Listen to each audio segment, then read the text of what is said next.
Hello guys, तो हमारा आज का टॉपिक है टाइम शेयरिंग और मल्टीटास्किंग ऑपरेटिंग सिस्टम।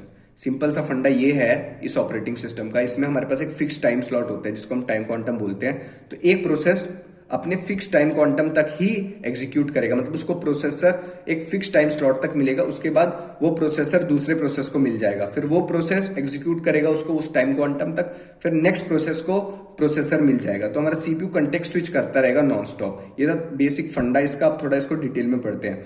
सपोज हमारे पास तीन प्रोसेस है, P1, P2 एंड P3।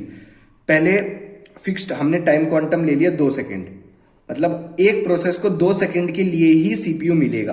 तो पहले 2 सेकेंड के लिए सीपीयू मिल गया P1 को। अब P1 का टाइम क्वांटम एक्सपायर हो गया।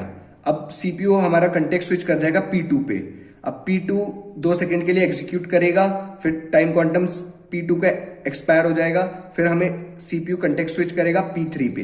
अब P3 एग्जीक्यूट करेगा 2 सेकेंड के लिए, फिर P3 का टाइम क्वांटम एक्सपायर हो जाएगा, तो फिर वो वापस P1 के पास चले जाएगा सीपीयू। फिर वापस P1 एग्जीक्यूट करेगा। जब तक ये काम जब तक चलता रहेगा जब तक हमारे तीनों प्रोसेस एग्जीक्यूट नहीं हो जाते। Suppose P1 next time quantum में एग्जीक्यूट कर गया, तो फिर हमारा P2 ने को सीपीयू मिला, फिर P3 को मिला। P3 के बाद P2 पे जाएगा। अब वो P1 पे नहीं जाएगा क्योंकि P1 एग्जीक्यूट हो चुका है, वो P2 पे जाएगा।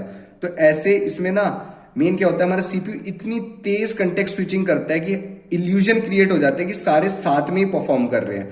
जैसे आपने फेसबुक और यूट्यूब इनके पेजेस देखे होंगे, हमारी वीडियो बाद में लोड हो रही होती है, फोटो बाद में लोड हो रही होती है, पर हमारा जो उसमें लिखा हुआ कंटेंट है वो पहले ही आ जाता है। सपोज आपका नाम है, आपने कोई उसमें कोई कोट लगा रखा है या फिर कोई थॉट लिख रखा है, तो वो पहले लिखा हुआ रिटर्न वर्क पहले आ जाएगा, उसके बाद हमारी फोटो लोड होगी।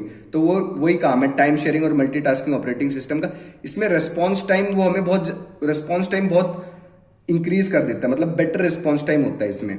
ठीक है, तो हम इसकी थोड़ी थ्योरी पढ़ लेते हैं। ये सिंपल सा फंडा था टाइम शेयरिंग का। इसमें बस एक टाइम क्वांटम होता है, फिक्स टाइम क्वांटम तक हर एक प्रोसेस एग्जीक्यूट करते रहेगा और कंटेक्स्ट स्विच होता रहेगा सीपीयू।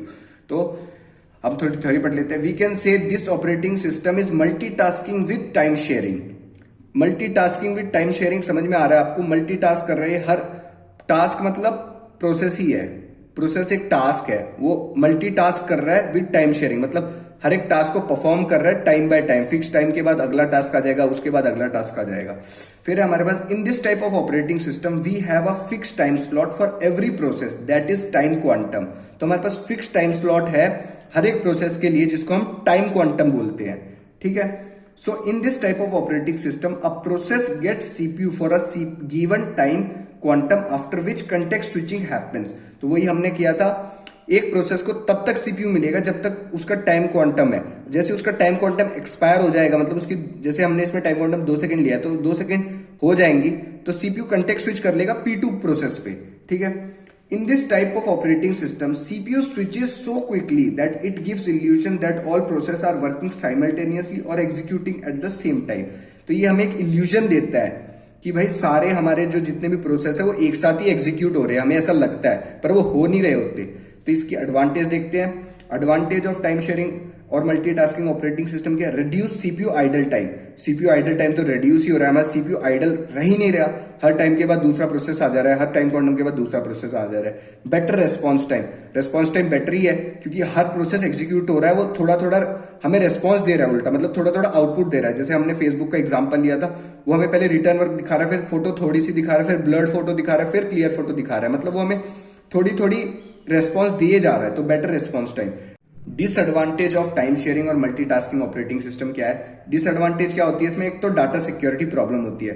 भाई डाटा सिक्योरिटी प्रॉब्लम होगी, वो कंटेक्स्ट स्विच कर रहा है एक के बाद एक को, तो बीच में डाटा करप्ट हो सकता है, दूसरे को भी मिल सकता है, दूसरे प्रोसेस का डाटा जा सकता है, तो डाटा सिक्योरिटी प्रॉब्लम होती है।